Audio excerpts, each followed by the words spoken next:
ದಾಂಡೇಲಿಯಲ್ಲಿ ಅಪಾರ ಜನಸಾಗರದ ನಡುವೆ ನಡೆದ ಹಿಂದೂ ಸಮಾವೇಶ. ಹಿಂದೂ ಧರ್ಮ ಜಾಗೃತಿಗಾಗಿ ಗರ್ಜಿಸಿದ ಪ್ರಮೋದ್ ಮುತಾಲಿಕ್. ದೇವಸ್ಥಾನ, ಮಠ, ಮಂದಿರಗಳ ಹುಂಡಿಗೆ ಹಣ ಹಾಕುವುದಕ್ಕಿಂತ ಬಹುಮುಖ್ಯವಾಗಿ ಹಿಂದೂ ಧರ್ಮ ರಕ್ಷಣೆ, ಹಿಂದೂ ಹೆಣ್ಣು ಮಕ್ಕಳ ರಕ್ಷಣೆ, ಹಿಂದೂ ಧರ್ಮ ಬಾಂಧವರ ರಕ್ಷಣೆಗಾಗಿ ಮತ್ತು ಧರ್ಮದ ಉಳಿವಿಗಾಗಿ ಮತಾಂತರವನ್ನು ತಡೆಗಟ್ಟಲು ಜೀವದ ಹಂಗು ತೊರೆದು ಎದೆಯೊಡ್ಡಿ ನಿಲ್ಲುವ ಹಿಂದೂ ಸಂಘಟನೆಗಳಿಗೆ ಸಂಪೂರ್ಣವಾದ ತನು ಮನ ಧನದ ಬೆಂಬಲವನ್ನು ನೀಡುವುದನ್ನು ರೂಢಿಸಿಕೊಳ್ಳಬೇಕು.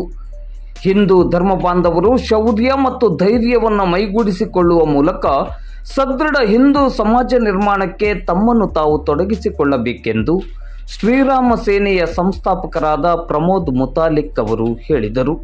ಅವರು ಇಂದು ಶನಿವಾರ ಸಂಜೆ 7 ಗಂಟೆ ಸುಮಾರಿಗೆ ದಾಂಡೇಲಿ ನಗರದ ಹಳೆ ನಗರಸಭೆಯ ಮೈದಾನದಲ್ಲಿ ಹಿಂದೂ ಸಮಾಜೋತ್ಸವ ಸಮಿತಿಯ ಆಶ್ರಯದಲ್ಲಿ ನಡೆದ ಹಿಂದೂ ಸಮಾವೇಶ ಕಾರ್ಯಕ್ರಮದಲ್ಲಿ ದಿಕ್ಸೂಚಿ ಭಾಷಣದಲ್ಲಿ ಹೇಳಿದರು. ನಾವು ದೀಪಾವಳಿಯ ಸಂದರ್ಭದಲ್ಲಿ ಆಯುಧ ಪೂಜೆ ಮಾಡುವಾಗ ನಿಜವಾದ ಆಯುಧಗಳಿಗೆ ಪೂಜೆ ಮಾಡುತ್ತಿಲ್ಲ. ಹರಿತವಾದ ತಲ್ವಾರ್, ಕತ್ತಿ, ಚಾಕು ಇನ್ನಿತರ ಆಯುಧಗಳನ್ನು ಪೂಜೆಗೆ ಇಡಬೇಕು. ಅದನ್ನು ಇಡಲು ನಮಗೆ ಧೈರ್ಯವಿಲ್ಲದಂತಾಗಿದೆ. ಆಯುಧ ಪೂಜೆಯ ದಿನದಂದು ಪೊಲೀಸ್ ಠಾಣೆಗಳಲ್ಲಿ ಬಂದೂಕುಗಳಿಗೆ ಪೂಜೆ ಮಾಡುವ ರೀತಿಯಲ್ಲಿ ನಾವು ಕೂಡ ನಮ್ಮ ಮನೆಗಳಲ್ಲಿ ಧೈರ್ಯದಿಂದ ಆಯುಧಗಳನ್ನು ಇಟ್ಟು ಆಯುಧ ಪೂಜೆಯನ್ನು ಮಾಡಬೇಕು.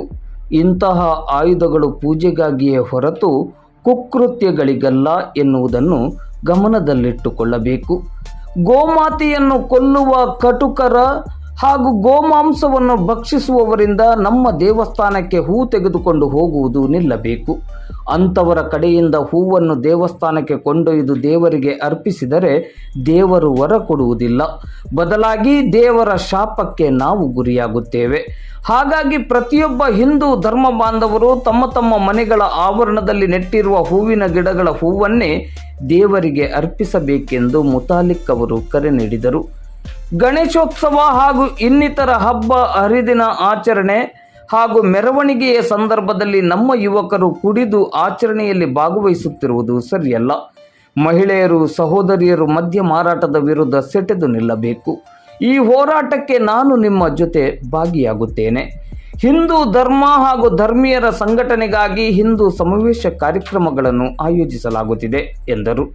ರಾಮನ 2ನೇ ಅವತಾರವಾಗಿ ಪ್ರಧಾನಿ ನರೇಂದ್ರ ಮೋದಿಯವರು ಬಂದಿರುವುದರಿಂದಲೇ 500 ವರ್ಷಗಳಿಂದಿದ್ದ ಅಯೋಧ್ಯೆ ರಾಮ ಮಂದಿರದ ವಿವಾದ ಬಗೆಹರಿದು ಅಯೋಧ್ಯೆಯಲ್ಲಿ ಭವ್ಯ ರಾಮ ಮಂದಿರ ನಿರ್ಮಾಣವಾಯಿತು. ಇದು ಹಿಂದೂ ಧರ್ಮೀಯರ ತಾಕತ್ತು ಎನ್ನುವುದು ಜಗಜ್ಜಾಹೀರಾಗಿದೆ ಎಂದರು. ವಕ್ಫ್ ತಿದ್ದುಪಡಿ ಮಸೂದೆ ಅಂಗೀಕಾರವನ್ನು ಸ್ವಾಗತಿಸಿದ ಮುತಾಲಿಕ್ ಅವರು ವಕ್ಫ್ ಬೋರ್ಡ್ ಹೆಸರಿನಲ್ಲಿ ಸರಕಾರಿ ಜಾಗ, ರೈತರ, ಮಠ, ಮಾನ್ಯಗಳ, ದಲಿತರ ಜಾಗವನ್ನು ಅತಿಕ್ರಮಣ ಮಾಡಿ ವಕ್ಫ್ ಬೋರ್ಡ್ ಲೂಟಿ ಮಾಡುತ್ತಿತ್ತು. ಇದರ ವಿರುದ್ಧ ಬಿಲ್ ಪಾಸ್ ಮಾಡಿರುವ ಕೇಂದ್ರ ಬಿಜೆಪಿ ಸರ್ಕಾರಕ್ಕೆ ಅಭಿನಂದನೆ. ಇದನ್ನು ವಿರೋಧ ಮಾಡುತ್ತಿರುವವರು ದೇಶದ್ರೋಹಿಗಳು ಎಂದು ಟೀಕಿಸಿದರು. ಹಿಂದೂ ಧರ್ಮ ರಕ್ಷಣೆಗಾಗಿ ಹಿಂದೂ ಧರ್ಮ ಬಾಂಧವರು ಒಂದಾಗಬೇಕು. ನಾವು ನೀವೆಲ್ಲರೂ ಹಿಂದೂ ಧರ್ಮ ಸಂಸ್ಥಾಪನೆಗಾಗಿ ಕಟಿಬದ್ಧರಾಗಿ ನಮ್ಮನ್ನು ನಾವು ತೊಡಗಿಸಿಕೊಳ್ಳಬೇಕು ಎಂದು ಕರೆ ನೀಡಿದರು. ಇದಕ್ಕೂ ಮೊದಲು ಹಳೆ ನಗರಸಭೆಯ ಮೈದಾನದಿಂದ ಭವ್ಯ ಶೋಭಾಯಾತ್ರೆಯು ಆರಂಭಗೊಂಡು ನಗರದ ಪ್ರಮುಖ ರಸ್ತೆಗಳಲ್ಲಿ ಸಂಚರಿಸಿ ಕೊನೆಯಲ್ಲಿ ಹಳೆ ನಗರಸಭೆಯ ಮೈದಾನದಲ್ಲಿ ಸಂಪನ್ನಗೊಂಡಿತು. ವೇದಿಕೆಯಲ್ಲಿ ವಿವಿಧ ಸಮಾಜಗಳ ಪ್ರಮುಖರು ಉಪಸ್ಥಿತರಿದ್ದರು. ಹಿಂದೂ ಸಮಾಜೋತ್ಸವ ಸಮಿತಿಯ ವತಿಯಿಂದ ಪ್ರಮೋದ್ ಮುತಾಲಿಕ್ ಅವರನ್ನು ಸನ್ಮಾನಿಸಲಾಯಿತು. ಕಾವ್ಯ ಭಟ್ ಪ್ರಾರ್ಥನೆ ಗೀತೆ ಹಾಡಿದರು. ಸಂತೋಷ್ ಸೋಮನಾಚೆ ಅವರು ಸ್ವಾಗತಿಸಿ ಪರಿಚಯಿಸಿದರು. ಹಿಂದೂ ಸಮಾಜೋತ್ಸವ ಸಮಿತಿಯ ಅಧ್ಯಕ್ಷರಾದ ವಾಸುದೇವ ಪ್ರಭು ಅವರು ಪ್ರಾಸ್ತಾವಿಕ ನುಡಿಗಳನ್ನಾಡಿದರು. ದಿಗಂಬರ್ ನಾಯ್ಕ್ ಅವರು ವಂದಿಸಿದರು. ವೀಣಾ ಕ್ಷೀರಸಾಗರ್ ಅವರು ಕಾರ್ಯಕ್ರಮವನ್ನು ನಿರೂಪಿಸಿದರು. ದೌರ್ಬಲ್ಯತನ, ಆ ಎಲೆಗಳೆಲ್ಲ ಉದುರು ಹೋಗಬೇಕು. ಧೈರ್ಯ, ಒಗ್ಗಟ್ಟು,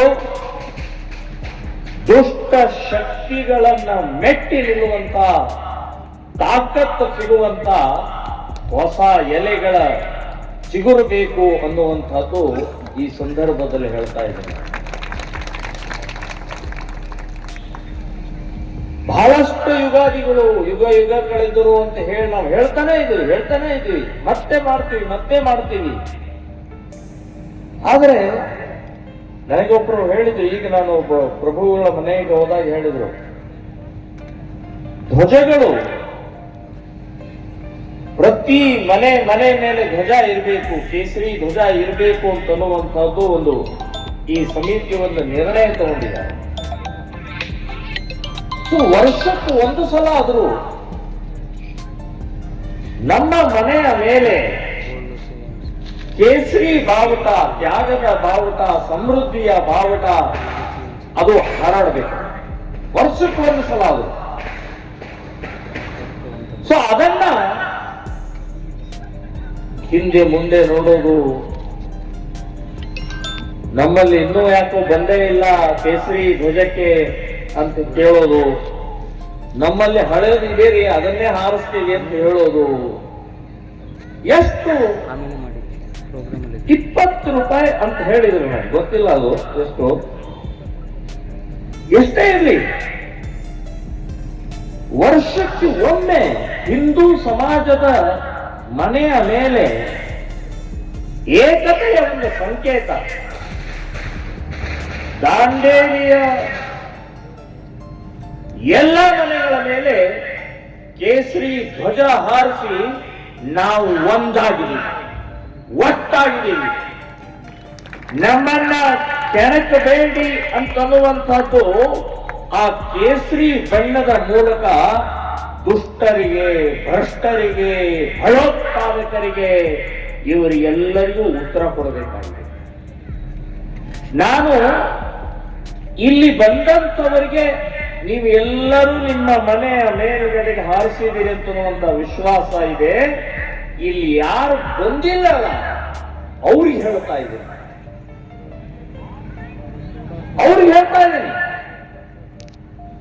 ಇವತ್ತು ಕೇಸರಿಯ ಧ್ವಜ ಹಾರಾಟ ಮಾಡಿ ವರ್ಷಕ್ಕೆ ಒಂದು ಸಲ ಒಟ್ಟಾಗಿ ತೋರಿಸುವಂತಹ ಶೋಭಾಯಾತ್ರೆಯಲ್ಲಿ ಮತ್ತು ಸಭೆಯಲ್ಲೂ ಕೂಡ ಭಾಗವಹಿಸಬೇಕು. ವಿನಂತಿ ಅಲ್ಲ, ಆಗ್ರಹ ಮಾಡ್ತಾ ಇದ್ದೀನಿ. ನೀವು ಭಾಗವಹಿಸಲೇಬೇಕು, ಇಲ್ಲಾದ್ರೆ ಸರ್ವನಾಶ ಹೋಗ್ತೇವೆ. ಯಾರು ಬಂದಿಲ್ಲ ಅವ್ರಿಗೆ ಹೇಳ್ತಾ ಇದ್ದೀನಿ. ಬಂಧುಗಳೇ, 100 ವರ್ಷ ಆಯ್ತು RSS ಪ್ರಾರಂಭ ಆಗಿ. 100 ವರ್ಷದಿಂದ ಹೇಳ್ತಾ ಇದ್ದಾರೆ. ಡಾಕ್ಟರ್ ಜಿ ಒಂದು ಹಿಡಿದು ಇವತ್ತು ಮಾನನೀಯ ಮೋಹನ್ ಜಿ ಭಾಗವತ್ ಅವರವರೆಗೆ ಒಂದಾಗಿ ಒಟ್ಟಾಗಿ ಜಾತಿ, ಮತ, ಪ್ರಾಂತ, ಭಾಷೆ, ಪಕ್ಷ ಭೇದಗಳನ್ನು ಬಿಟ್ಟು ನಾನು ಹಿಂದೂ ಇದ್ದೀನಿ ಅಂತನ್ನುವಂಥದ್ದು ಹೇಳಬೇಕು ಅಂತ ಹೇಳಿ RSS 100 ವರ್ಷದಿಂದ ಕಳ್ತಾ ಇದ್ರೂ ಕೂಡ ಹಿಂದೂ ಸಮಾಜ ಇನ್ನೂ ಅರ್ಥನೇ ಆಗ್ತಾ ಇಲ್ಲ. ಸರ್ವನಾಶ ಆಗಿ ಹೋಗುವಂತ ಆ ಕಾಲ ಇವತ್ತಿನ ದಿನದಲ್ಲಿ ಬಂದಿದೆ ಅಂತನ್ನುವಂತಹ ಎಚ್ಚರಿಕೆ ಕೂಡ ಅವರಿಗೆ ಗೊತ್ತಾಗ್ತಾ ಇಲ್ಲ. ಈಗಾಗಲೇ ಪ್ರಭುಗಳು ಹೇಳಿದಾಗೆ ನಾನು, ನನ್ನ ಹೆಂಡತಿ, ನನ್ನ ಮಕ್ಕಳು, ನನ್ನ ತಂದೆ ತಾಯಿ ಅನ್ನುವಂಥದ್ದು ಒಂದು ಚಕ್ರ, ಒಂದು ಪರಿಧಿ ಹಾಕೊಂಡ್ಬಿಟ್ಟಿದೀವಿ. ಅದನ್ನು ಬಿಟ್ಟು ಸಮಾಜ ಇದೆ, ದೇಶ ಇದೆ, ಧರ್ಮ ಇದೆ, ಜನ ಇದ್ದಾರೆ. ಅದನ್ನ ನಾವು ಅರ್ಥ ಮಾಡಿಕೊಳ್ಳದೆ ಇದ್ರೆ ನಮ್ಮ ಕುಟುಂಬ ಉಳಿಯುವುದಿಲ್ಲ, ದೇಶ ಉಳಿದ್ರೆ ನಾವು ಉಳಿತೀವಿ. ಜಾತಿಗಳನ್ನ ಹೋಗಲಾಡಿಸಕ್ಕಾಗುವುದಿಲ್ಲ. ಹೌದು, ಗೊತ್ತು. ಯಾರ್ಯಾರು ಮಹಾಪುರುಷರು, ಬಹಳ ದೊಡ್ಡ ವ್ಯಕ್ತಿಗಳು ನಮ್ಮ ದೇಶದಲ್ಲಿ ಜಾತಿ ಬೇಡ, ಜಾತೀಯತೆ ಬೇಡ, ಜಾತಿಯ ಸೋಂಕು ಇರಬಾರದು ಅಂತ ಹೇಳಿ ಆ ಮಹಾಪುರುಷರು ಪ್ರಾರಂಭ ಮಾಡಿದಂತ ಅವರವರ ಇದಿದೆಯಲ್ಲ, ಅದೇ ಒಂದು ಜಾತಿಯ ಕುತ್ತು ನಮ್ಮ ಸಮಾಜ ಬಿಡ್ಲೇ ಇಲ್ಲ. ಶಂಕರಾಚಾರ್ಯ, ಮಧ್ವಾಚಾರ್ಯ, ಬುದ್ಧ, ಬಸವ ನೋಡಿ, ಇವರೆಲ್ಲರೂ ಕೂಡ ಜಾತಿ ಬೇಡ ಅಂತ ಹೇಳಿ ಆ ಮಹಾಪುರುಷರ ಒಂದು ಸಂದೇಶವನ್ನ ಕೊಟ್ಟು ಒಂದು ವಿಚಾರವನ್ನ ಕೊಟ್ಟಂತ ಅವರು ಹೋದ ನಂತರ ಅದೇ ಒಂದು ಜಾತಿ ಆಗ್ತಿತ್ತು. ಬಸವಣ್ಣನವರು ಎಲ್ಲರೂ ಲಿಂಗವಂತರಾಗೋಣ, ಎಲ್ಲರೂ ಸಮಾನತೆ ಏಕತೆಯನ್ನ ಕಾಣೋಣ ಅಂತನ್ನುವಂಥದ್ದು ಒಂದು ಶ್ರೇಷ್ಠ ವಿಚಾರಧಾರೆಯನ್ನ ಇಡೀ ಸಮಾಜದಲ್ಲಿ ಹಬ್ಬಿದ್ರು. ಆದರೆ ಇವತ್ತು ಲಿಂಗಾಯತ್ ಅನ್ನುವಂಥ ಒಂದು ಜಾತಿ ಹಾಕಿಕೊಂಡಿದೆ. ಬುದ್ಧ, ಮಹಾವೀರರು ಅದನ್ನೇ ವಿಚಾರ ಹೇಳಿದ್ರು. ಆದ್ರೆ ಇವತ್ತು ಬೌದ್ಧ ಅನ್ನುವಂಥದ್ದು, ಮಹಾವೀರ್ ಅನ್ನುವಂಥದ್ದು, ಸಿಖ್, ಹೀಗೆ ನಮ್ಮ ಸಮಾಜದಲ್ಲಿ ಇವತ್ತು ಬೇರ್ಪಡಿಸುವಂತಹ ಪ್ರಕ್ರಿಯೆ ಎಲ್ಲೋ ಒಂದು ಕಡೆಗೆ ಬಹಳ ದೊಡ್ಡ ರೋಗ ಇದೆ. ಅದಕ್ಕೆ 1925 ಇನ್ನೂ ಬ್ರಿಟಿಷರಿದ್ರು. ಬ್ರಿಟಿಷರು ಅಂತಂದ್ರೆ ಕ್ರಿಶ್ಚಿಯನ್ರು. ನಾವು ಬ್ರಿಟಿಷರು ಅಂತ ಹೇಳ್ತಾ ಇದ್ದೀವಿ, ಬ್ರಿಟಿಷರಲ್ಲ, ಕ್ರಿಶ್ಚಿಯನ್ರು. 200 ವರ್ಷ ಕ್ರಿಶ್ಚಿಯನ್ರ ಆಡಳಿತ ಈ ದೇಶದ ಮೇಲೆ ಆಯಿತು. ಸೊ ಆ ಕ್ರಿಶ್ಚಿಯನ್ರು ಇದ್ದಂತ ಅವರ ಗುಲಾಮಗಿರಿಯಲ್ಲಿ ನಾವು ಬದುಕ್ತಾ ಇರುವಂತಹ ಸಮಯದಲ್ಲೇ ಒಬ್ಬ ಯುಗಾವತಾರ, ಒಬ್ಬ ಮುಂದಿನ ದೇಶದ ಭವಿಷ್ಯದ ಚಿಂತನೆ ಮಾಡಿದಂತ ದ್ರಷ್ಟಾ ಡಾಕ್ಟರ್ ಕೇಶವ್ ಬಲಿರಾಮ್ ಹೆಡ್ಗೇವಾರ್ ಅವರು ಹೇಳಿದ್ರು, ಸ್ವಾತಂತ್ರ್ಯ ಸಿಗುತ್ತೆ, ಇವತ್ತಿಲ್ಲ ನಾಳೆ ಸ್ವಾತಂತ್ರ್ಯ ಸಿಗುತ್ತೆ. ಆದರೆ ಈ ದೇಶದಲ್ಲಿರುವಂತ ಹಿಂದೂಗಳು ಸ್ವಾಭಿಮಾನದಿಂದ ಸುಖವಾಗಿ ಚೆನ್ನಾಗಿ ಬದುಕಬೇಕು ಅಂತಂದ್ರೆ ನಾವು ಇವತ್ತಿನಿಂದಲೇ ಹಿಂದೂ ಸಮಾಜದ ಒಗ್ಗಟ್ಟಿನ ಪಾಠ ಪ್ರಾರಂಭ ಮಾಡಬೇಕು ಅಂತ ಹೇಳಿ 1925 ವಿಜಯದಶಮಿ ದಿನ RSS ಪ್ರಾರಂಭ ಮಾಡಿದರು. ಇವತ್ತು 100 ವರ್ಷ. ಅಕಸ್ಮಾತ್ ತಿಳ್ಕೊಳ್ಳಿ, ಅವರು ಇಲ್ಲದೆ ಇದ್ದಿದ್ರೆ, RSS ಇಲ್ಲದೆ ಇದ್ದಿದ್ರೆ ಏನಾಗ್ತಾ ಇತ್ತು? ಈ ಟೋಪಿ ಬದಲಾಗಿ ಇನ್ನೊಂದು ಟೋಪಿ ಇರ್ತಾ ಇತ್ತು.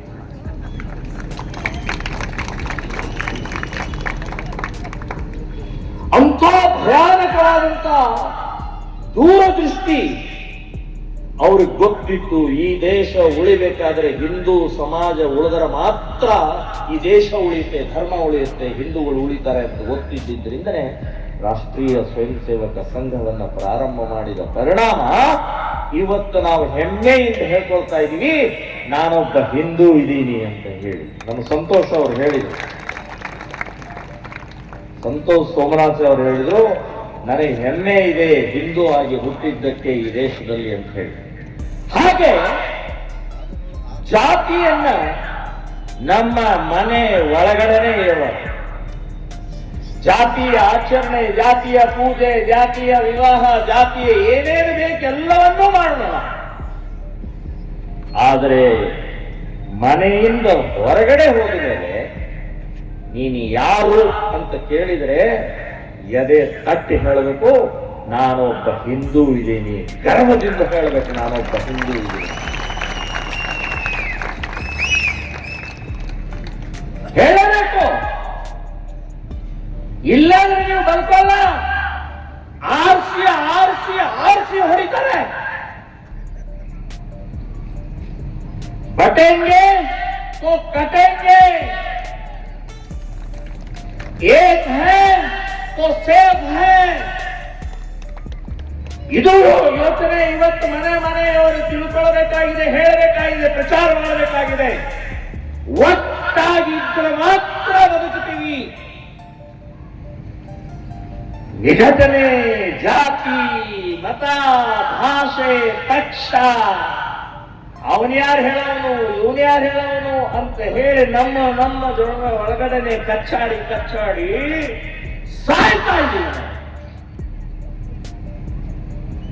ಬಂಧುಗಳೇ, ಗಂಭೀರವಾದಂತಹ ದೇಶದ ಪರಿಸ್ಥಿತಿ ನಿರ್ಮಾಣ ಆಗಿದೆ. 78 ವರ್ಷ ಕಳೆದಿದ್ದೀವಿ ನಾವು.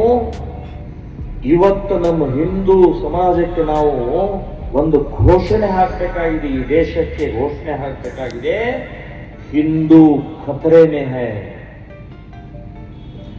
ಹಿಂದೂ ಧರ್ಮ ಅಪಾಯದಲ್ಲಿದೆ. ಇದನ್ನ ಆಚರಣೆ ಮಾಡಿದರೆ, ಹಿಂದೂ ಅಂತ ಹೇಳಿದರೆ ಕೋಮುವಾದಿ, ಜಾತೀಯವಾದಿ, ಹಳೆ ದೊಡ್ಡ ಪುರಾಣದ ಕತೆ ಹೇಳ್ಕೊಂಡು ಓಡಾಡ್ತೀರಿ, ಇನ್ನೇನೇನೋ ಹೇಳ್ತಾರೆ. ಅಂದ್ರೆ ನಮ್ಮ ದೇಶದಲ್ಲಿ ಇವತ್ತು ನಮ್ಮ ದೇಶದ ಹಿಂದುತ್ವ, ಹಿಂದೂ ಧರ್ಮ, ಹಿಂದೂ ಸಂಪ್ರದಾಯ, ಹಿಂದೂ ಸಂಸ್ಕೃತಿ ಬಗ್ಗೆ ಇದು ಕೋಮುವಾದಿ. ಯಾರು ಕೂಡ ಮುಟ್ಟುವ ಸಾಧ್ಯ ಇಲ್ಲ. ಏನ್ ಬೇಕಾದ್ರೂ ಮಾಡಿದ್ರು, ಆದರೆ ಒಬ್ಬ ಹಿಂದೂ ಇರೋವರೆಗೆ ಈ ದೇಶ ಬದುಕಿರುತ್ತೆ, ಈ ಧರ್ಮ ಉಳಿಯುತ್ತೆ.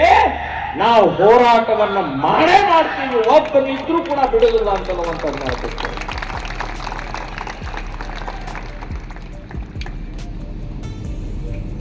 ಈ ರೀತಿಯ ಇವತ್ತಿನ ದಿನದಲ್ಲಿ ಶಾಸ್ತ್ರತ್ವ ಬೇಕಾಗಿದೆ, ಶೌರ್ಯ ಬೇಕಾಗಿದೆ, ಧೈರ್ಯ ಬೇಕಾಗಿದೆ.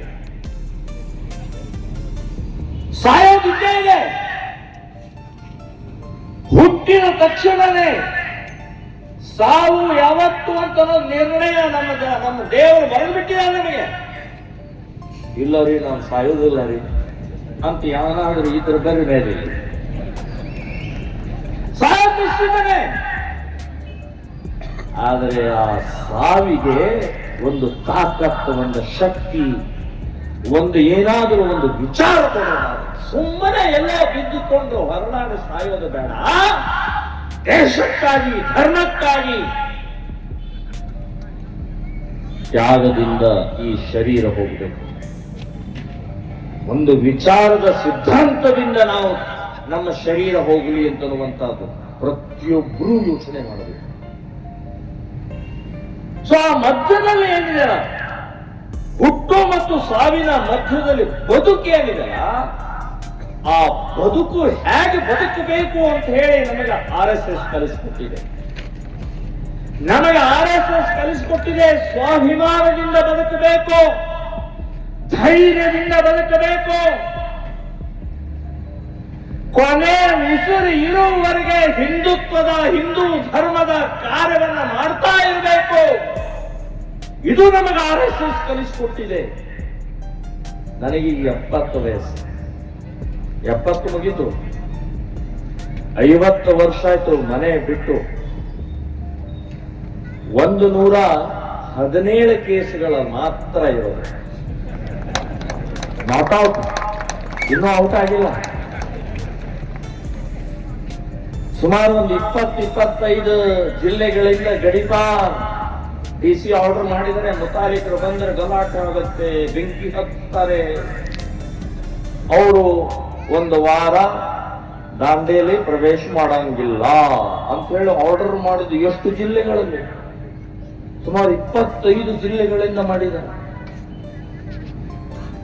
ಇಷ್ಟು ಎಲ್ಲ ಆದರೂ ಕೂಡ ನಾನು ಇವತ್ತಿನ ತನಕ ನನ್ನ ಪ್ರವಾಸ ಹಿಂದುತ್ವದ ವಿಚಾರಧಾರೆಯಲ್ಲಿ 1 ಇಂಚು ಕೂಡ ಸರಿದಿಲ್ಲ, 1 ಇಂಚು ಕೂಡ ಸರಿದಿಲ್ಲ.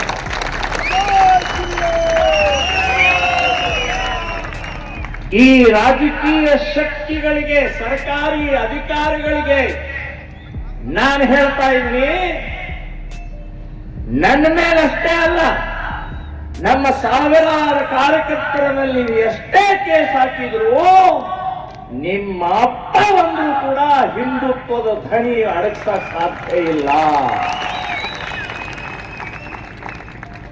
ಹಿಂದುತ್ವ ನಮ್ಮ ಉಸಿರು, ನಮ್ಮ ಜೀವ, ನಮ್ಮ ರಕ್ತ. ಸೊ ಇದನ್ನ ನೀವು ಕೇಸ್ನಿಂದ ದಬಾಯಿಸ್ತೀನಿ, ಗಡೀಪಾರ್ನಿಂದ ದಬಾಯಿಸ್ತೀನಿ, ಸಾಧ್ಯನೇ ಇಲ್ಲ, ಸಾಧ್ಯನೇ ಇಲ್ಲ. ನಾನೊಂದ್ಸಲ ಹೊರಟಿದ್ದೆ, ಒಂದು ಮೆರವಣಿಗೆ ಹೊರಟಿತ್ತು, ಮದುವೆ ಮೆರವಣಿಗೆ. ಅವಾಗ ಮಹಿಳೆಯರು ಮಾತಾಡ್ತಾ ಇದ್ರು, ನಾನು ಬಾಜುಕ ಹೊರಟಿದ್ದೆ. ಅವ್ರು ಬಂದ್ರು ನೋಡೋದು, ಯಾರು ಬಂದ್ರು? ಅದೇ ಮೇಲಿನ ಮೇಲೆ ಜೈಲಿಗೆ ಹೋಗ್ತಾರೆ, ಮೇಲಿನ ಮೇಲೆ ಗಡೀಪಾರ ಆಗ್ತಾವಲ್ಲ, ಅದೇ ನೋಡ ಅವರು. ಅಂದ್ರೆ ನಾವು ಇವತ್ತು ಹೆದರಬಾರದು ಅನ್ನುವಂಥ ದೃಷ್ಟಿಕೋನದಿಂದ ಹೇಳ್ತಾ ಇದ್ದೀನಿ. ಏನ್ ಕೇಸು, ಏನ್ ಜೇಲು? ಇವತ್ತು ಬಾಲಗಂಗಾಧರ ತಿಲಕರು ಜೈಲಿಗೆ ಹೋಗಿದ್ದು, ಸಾವರ್ಕರ್ ಜೈಲಿಗೆ ಹೋಗಿದ್ದು, ಸುಭಾಷ್ ಚಂದ್ರ ಬೋಸ್ ಜೈಲಿಗೆ ಹೋಗಿದ್ದು. ಇಂಥ ಮಹಾಪುರುಷರು ಆ ಜೈಲು ಒಳಗಡೆಗೆ ಹೋಗಿ ಶುದ್ಧೀಕರಣ ಮಾಡಿದಂತಹ ಜೈಲಿಗೆ ನಾವು ಹೋಗ್ತಾ ಇದ್ದೀವಿ ಅಂತನ್ನುವಂತಹದ್ದು ನೆನಪಿಟ್ಕೊಳ್ಳಿ. ನಾವೇನು ಕಳ್ಳತನ ಮಾಡಿ, ರೇಪ್ ಮಾಡಿ, ಡುಪ್ಲಿಕೇಟ್ ಇನ್ನೇನೋ ಮಾಡಿ ನಾವು ಹೋಗ್ತಾ ಇಲ್ಲ. ದೇಶಕ್ಕಾಗಿ, ಗೋಮಾತೆಗೋಸ್ಕರ, ನಮ್ಮ ಅಕ್ಕ ತಂಗಿಯರ ರಕ್ಷಣೆಗೋಸ್ಕರ, ಮತಾಂತರದ ವಿರುದ್ಧ, ಭಯೋತ್ಪಾದನೆಯ ವಿರುದ್ಧ, ಹಣ ವಿರುದ್ಧ, ಹಿತಾದ ವಿರುದ್ಧ ನಾವು ಕೇಳಿ ಹೋಗ್ತಾ ಇದ್ದೀವಿ ಅಂತನ್ನುವಂತಹ ಧೈರ್ಯ ಇವತ್ತು ನಮಗೆ ಬೇಕಾಗಿದೆ. ಹೆದರಿ ಹೆದರಿ ಹೆದರಿ ಹತ್ತು ಹತ್ತು ಹತ್ತು ಸಾಕು, ಇನ್ನಾಗಿಲ್ಲ. ನಮಗೆ ನಾಯಕರಿಲ್ಲ, ಸಪೋರ್ಟ್ ಇಲ್ಲ. ಬಿಜೆಪಿಯವರು ಹಿಂಗಾದ್ರು, ಕಾಂಗ್ರೆಸ್ನವ್ರು ಹೀಗೆ ಮಾಡ್ತಾರೆ, ಪೊಲೀಸ್ ಡಿಪಾರ್ಟ್ಮೆಂಟ್ ಹೆದರಿಸ್ತಾರೆ. ಎಷ್ಟು ದಿನ ಹೇಳೋದಿದೆ? ಭಗತ್ ಸಿಂಗ್ ಎಂದು ನೋಡಲೇ ಇಲ್ಲ. ಚಂದ್ರಶೇಖರ್ ಆಜಾದ್ಗೆ ಸಪೋರ್ಟ್ ಯಾರು ಅಂತ ಗೊತ್ತಾಗಲಿಲ್ಲ. ಸಾವರ್ಕರ್, ಸ್ವಾತಂತ್ರ್ಯ ವೀರ ಸಾವರ್ಕರ್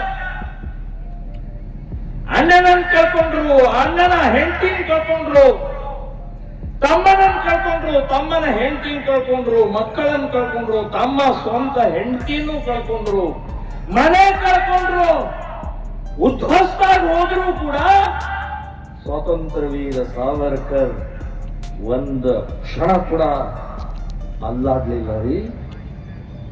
ಎಂಥ ಆದರ್ಶವಾದಂತಹ ವ್ಯಕ್ತಿತ್ವ. ಸೊ ಆ ಮಾದರಿಯಲ್ಲಿ ನಾವು ಇವತ್ತು ಯೋಚನೆ ಮಾಡಬೇಕಾಗಿದೆ.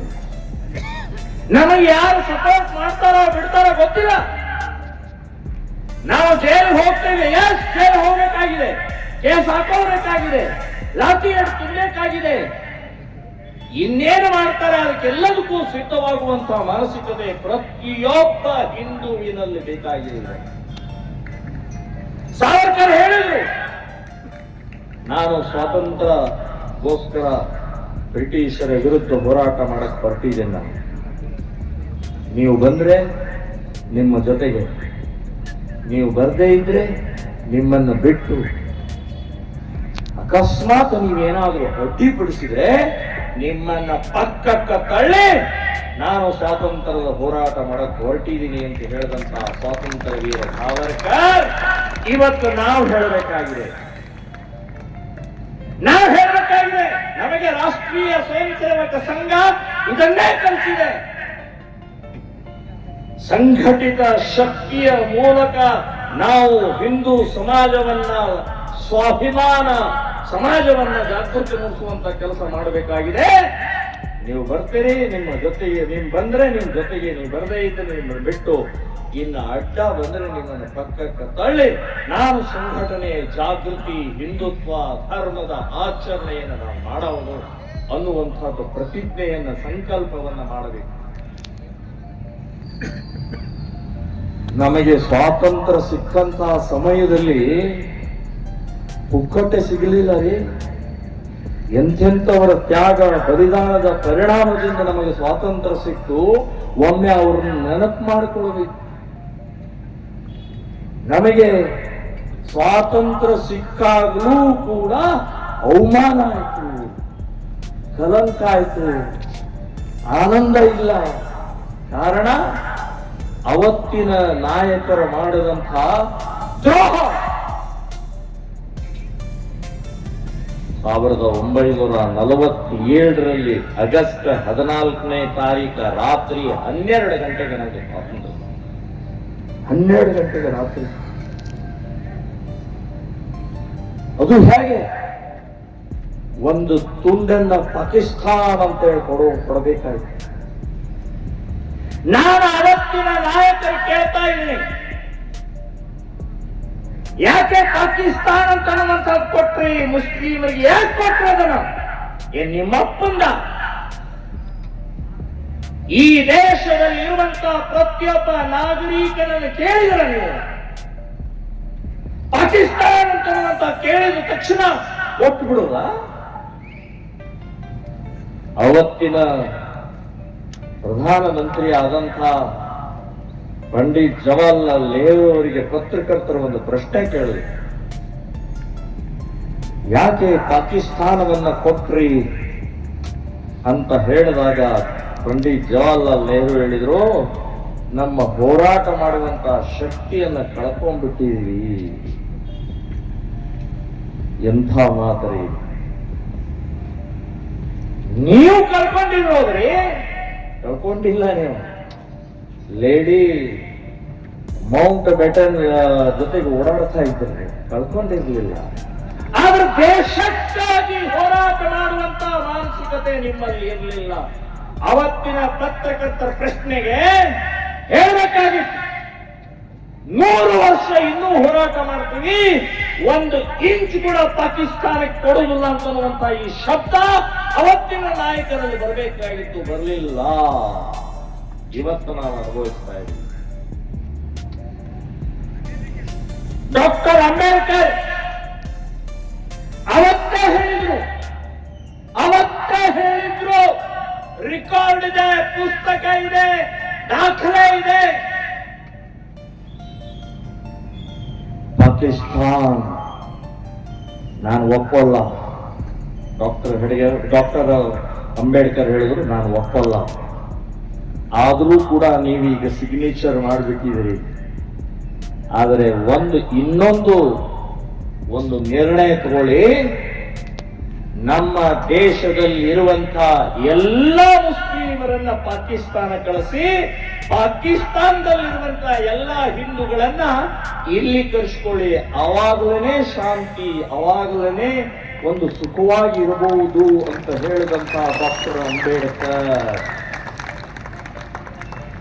ಅವತ್ತೇ ಗೊತ್ತಿತ್ತು ಡಾಕ್ಟರ್ ಅಂಬೇಡ್ಕರ್ಗೆ, ಇಲ್ಲಿ ಇದ್ರೆ ಕಂಟಕ ಆಗ್ತಾರೆ, ತೊಂದರೆ ಕೊಡ್ತಾರೆ, ಮತ್ತೆ ಗಲಾಟೆ ಗೊಂದಲ ಆಗತ್ತೆ, ಹಿಂದೂಗಳು ಸುಖವಾಗಿರುವುದಿಲ್ಲ ಅಂತನ್ನುವಂಥದ್ದು ಎಂಥ ದೂರದೃಷ್ಟಿ ಡಾಕ್ಟರ್ ಅಂಬೇಡ್ಕರ್ದು, ಎಂಥ ದೇಶಭಕ್ತಿ ಅವ್ರದು.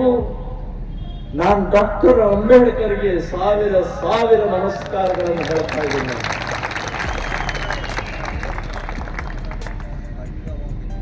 ಆದ್ರೆ ಅದೇ ರೀತಿಯ ಅವತ್ತಿನ ನಾಯಕರು ಯಾರ್ಯಾರು ಕೂತ್ಕೊಂಡು ಪಾಕಿಸ್ತಾನದ ಎದುರುಗಡೆ ನಿಂತ್ಕೊಂಡು ನಮ್ಮ ದೇಶವನ್ನು ಸ್ವಾತಂತ್ರ್ಯ ತಗೊಂಡಂತವರಿಗೆ ಸಾವಿರ ಧಿಕ್ಕಾರಗಳನ್ನು ಹೇಳ್ತಾ ಇದ್ದೀವಿ. ಬಂಧುಗಳೇ, ಆ ಪುಟಕೋಸಿ ಪಾಕಿಸ್ತಾನ ಎಷ್ಟಿದೆ ಇಲ್ಲಿ? ದಾಂಡೇಲಿಯ ಜನ ಒಂದು ಸಲ ಆ ಕಡೆ ತಿರುಗಿ ಉಚ್ಚವೈದ್ರೆ ಸಾಕು, ಮುಳಿ ಹೋಗಿರುತ್ತೆ. ಅಂತ ಪುಟಕೋಸಿ ಪಾಕಿಸ್ತಾನ ಎಷ್ಟು ರೀತಿಯ ತೊಂದರೆ ಕೊಡ್ತಾರೆ ನಮಗೆ.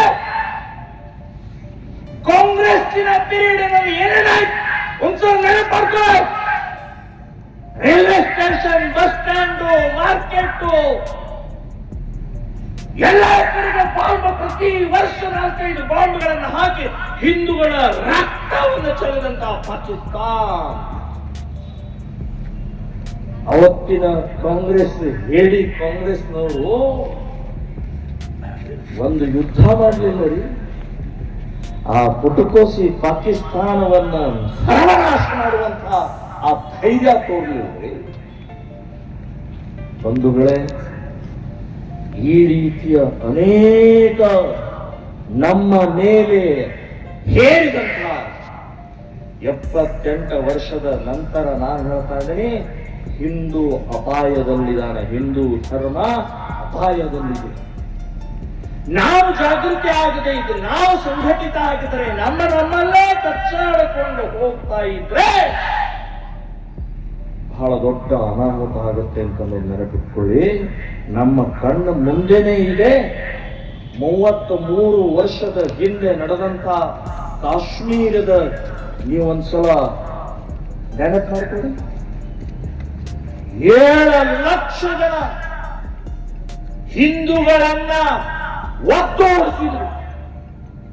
1.5 ಲಕ್ಷ ಹಿಂದೂಗಳನ್ನ ಅಮಾನುಷವಾಗಿ ಕೊಂದು ಹಾಕಿದರು. ನಮ್ಮ ಹಿಂದೂ ಹೆಣ್ಣು ಮಕ್ಕಳನ್ನ ಬರ್ಬರವಾಗಿ ಅತ್ಯಾಚಾರ ಮಾಡಿದರು, ಲೂಟಿ ಮಾಡಿದ್ರು, ಬೆಂಕಿ ಹಾಕಿದ್ರು, ಸಾವಿರಾರು ದೇವಸ್ಥಾನಗಳನ್ನು ಒಡೆದು ಹಾಕಿದ್ರು.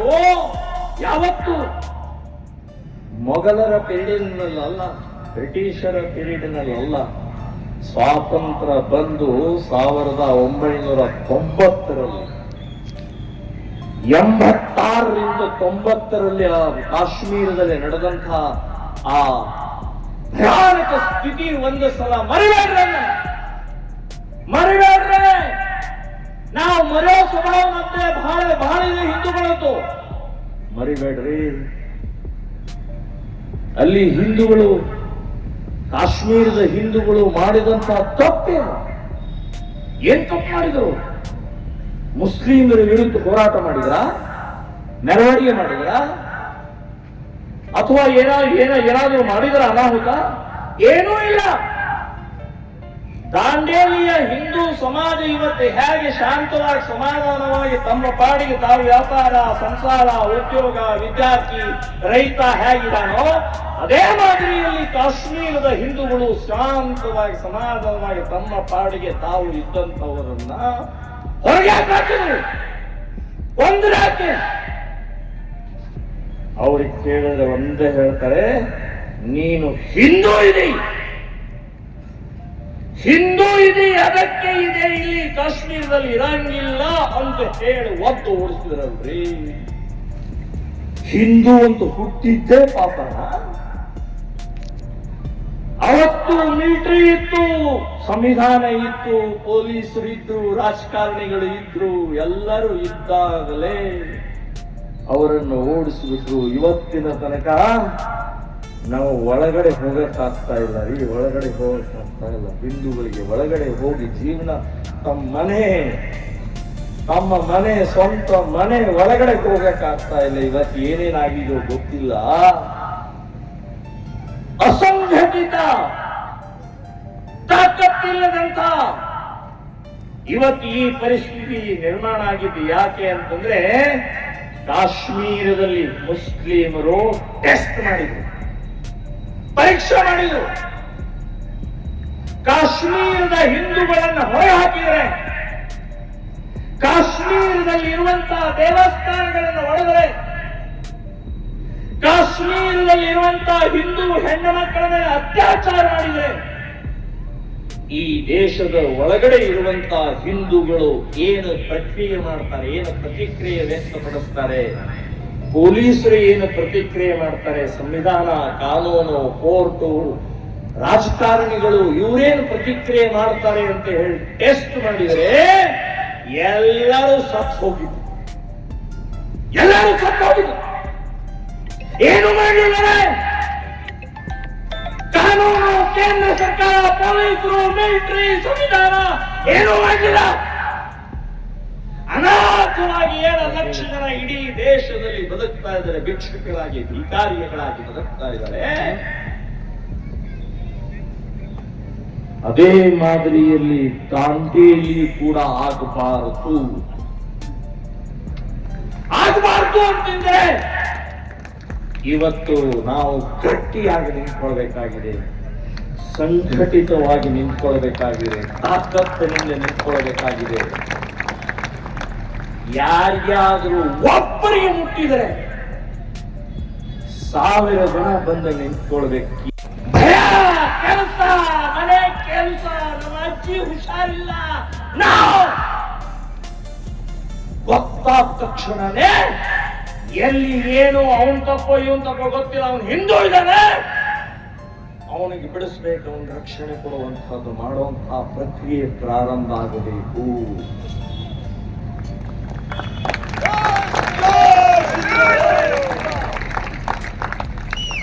ಕಾಶ್ಮೀರದ ಕಥೆಯನ್ನ ಓದ್ತಾ ಕೇಳ್ತಾ ಹೋದ್ರೆ ಕಣ್ಣೀರು ಬರುತ್ತೆ, ಕಣ್ಣೀರು.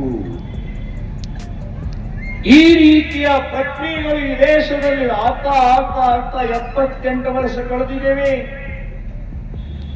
ಪ್ರಭು ಶ್ರೀ ರಾಮಚಂದ್ರನ ಜನ್ಮಸ್ಥಾನ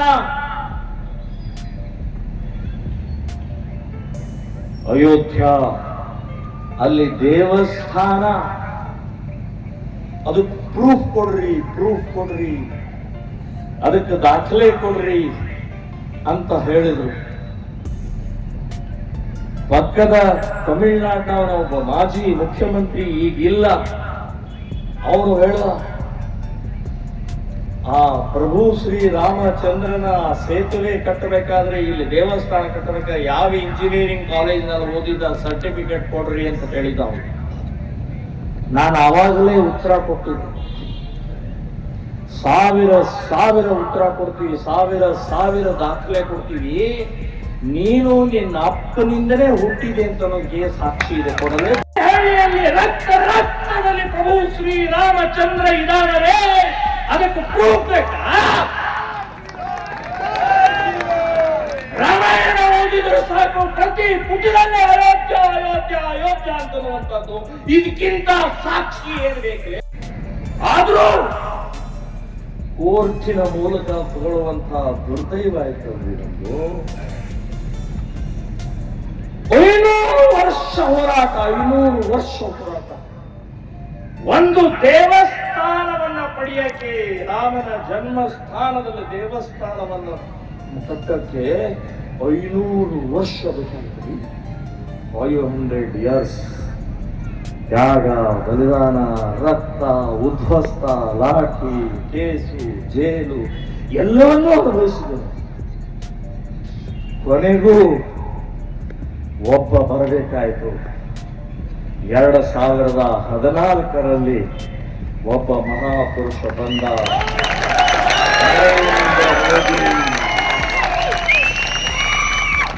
ನರೇಂದ್ರ ಮೋದಿ ಬಂದ ನಂತರ ಕೋರ್ಟಿಗೆ ಧೈರ್ಯ ಬಂತು, ಜಡ್ಜ್ಗೆ ಧೈರ್ಯ ಬಂತು. ಹೆದರ್ಸೋರಿಲ್ಲ, ಸೆಕ್ಯುಲರ್ ಇಲ್ಲ, ಕೋಮುವಾದಿ ಇಲ್ಲ. ಇಲ್ಲಿ ರಾಮ ಬಂದಿದ್ದಾನೆ, 2ನೇ ಅವತಾರದ ರಾಮ ನರೇಂದ್ರ ಮೋದಿ ಬಂದಿದ್ದಾನೆ. 5 ಜನ ಜಡ್ಜ್ಗಳು, ಅದರಲ್ಲಿ ಒಬ್ಬ ಮುಸ್ಲಿಂ, ಒಟ್ಟಿಗೆ ಸೇರಿ ಇದು ರಾಮನ ಜನ್ಮಸ್ಥಾನ, ಇಲ್ಲಿ ದೇವಸ್ಥಾನ ಕಟ್ಟಿ ಅಂತ ಹೇಳಿ ಘೋಷಣೆ ಮಾಡೇ ಬಿಟ್ರು. ಇತಿಹಾಸದ ಮೊದಲನೇ ಹೆಜ್ಜೆ, ಮೊದಲನೇ ತಾಕತ್ ನಾವು ತೋರಿಸ್ಕೊಟ್ಟಿದ್ದೀವಿ. ಏನು ಅಂತನ್ನುವಂತಂದ್ರೆ, ಇಲ್ಲಿವರೆಗೆ ದೇವಸ್ಥಾನ ಒಡೆದ್ರು ಮಸೀದಿ ಕಟ್ಟಿದ್ರು, ದೇವಸ್ಥಾನ ಒಡೆದ್ರು ಮಸೀದಿ ಕಟ್ಟಿದ್ರು. ಮೊದಲೇ ಬಾರಿ ಮಸೀದಿ ಒಡೆದು ದೇವಸ್ಥಾನ ಕಟ್ಟಿದಂತ ಖಂಡಗಳಿವೆ. ಇನ್ನು ಮುಂದಿನ ದಿನಗಳಲ್ಲಿ ಸಂಭಾಲ್ ಇರ್ಬೋದು, ಕಾಶಿ ಇರ್ಬೋದು, ಮಥುರಾ ಇರ್ಬೋದು, ಎಲ್ಲೆಲ್ಲಿ ನೀವು ಕಟ್ಟಿದ್ರೆ ಎಲ್ಲವನ್ನು ಮಂದಿರ ಮಾಡಿ ತೋರಿಸ್ತೀವಿ. ವಿಶ್ವ ಹಿಂದೂ ಪರಿಷತ್ ಅವತ್ತೇ ಹೇಳಿತ್ತು, ರಾಷ್ಟ್ರಪತಿಯವರಿಗೆ ಭೇಟಿಯಾಗಿ 30,000 ದೇವಸ್ಥಾನವನ್ನ ಒಡೆದಿದ್ದಾರೆ, ದೇವಸ್ಥಾನ ಒಡೆದು ಮಸೀದಿಯನ್ನು ಕಟ್ಟಿದ್ದಾರೆ. ಯಾವ ರಾಜ, ಯಾವ ಇಸ್ವಿ, ಯಾವ ದೇವಸ್ಥಾನ, ಯಾವ ಮಸೀದಿ ಇದೆ ಅಂತನ್ನುವಂಥ ದಾಖಲೆ ಸಹಿತ ರಾಷ್ಟ್ರಪತಿ ಕೊಟ್ಟು ಹೇಳಿದ್ರು, ನಮಗೆ 30,000 ದೇವಸ್ಥಾನ ಬೇಡ, ನಮಗೆ 3 ಕೊಡಿ ಅಂತ ಹೇಳಿ. ಕೊಡ್ಲಿಲ್ಲ. ಹೋರಾಟ ಮಾಡಬೇಕಾಗಿತ್ತು. ಸೊ ಇನ್ನು ಹೋರಾಟ, ಇನ್ನು ಭಿಕ್ಷೆ ಅಲ್ಲ, ಹಿಂದೂ ಸಮಾಜದ ತಾಕತ್ತಿನ ಮೂಲಕ ಪರಿವರ್ತನೆ ಮಾಡ್ತೀವಿ, ಬದಲಾವಣೆ ಮಾಡ್ತೀವಿ. 2 ದಿನದ ಹಿಂದೆ ಒಕ್ಕರಿಸಿಬಿಟ್ಟಿತ್ತು. ಬ್ರಿಟಿಷರ ಪೀರಿಯಡ್ನಿಂದ ಹಿಡಿದು ಮನಮೋಹನ್ ಸಿಂಗ್ ವರೆಗೆ ಕೊಟ್ರು. ಎಷ್ಟು ಹಕ್ಕು ಕೊಡೋದು? ಎಷ್ಟು ಅಂತಂದ್ರೆ, ಡಾಕ್ಟರ್ ಅಂಬೇಡ್ಕರ್ ಸಂವಿಧಾನವನ್ನ ಮೀರಿ ಒಕ್ಕೋರ್ಡಿಗೆ ಹಕ್ಕು ಕೊಟ್ರು. ಇವತ್ತಿನ ಈ ಮೈದಾನ, ನಗರಸಭೆಯ ಮೈದಾನ ಅಲ್ಲ ಇದು, ಸುಭಾಷ್ ಚಂದ್ರ ಬೋಸ್ ನಗರಸಭೆಯ ಮೈದಾನ ವಾರಕ್ಕೊಂದ್ಸಲ ಚೆಕ್ ಮಾಡ್ತಾ ಇರ್ರಿ.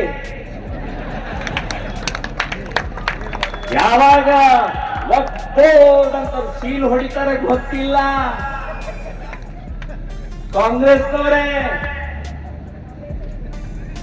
ಇನ್ನು ನಮ್ಮ ದೇಶಪಾಂಡೆ ಅವರೇ, ನಿಮ್ಮ ಮನೆ ನಿಮ್ಮ ಜಾಗ ಒಂದ್ಸಲ ಅವಲೋಕನ ಮಾಡ್ಕೊಳ್ತಾ ಇರಿ, ಇಲ್ಲಾದ್ರೆ ನಿಮ್ಮ ಮನೇನು ಒಪ್ಪಾಗ್ಬಿಡುತ್ತೆ.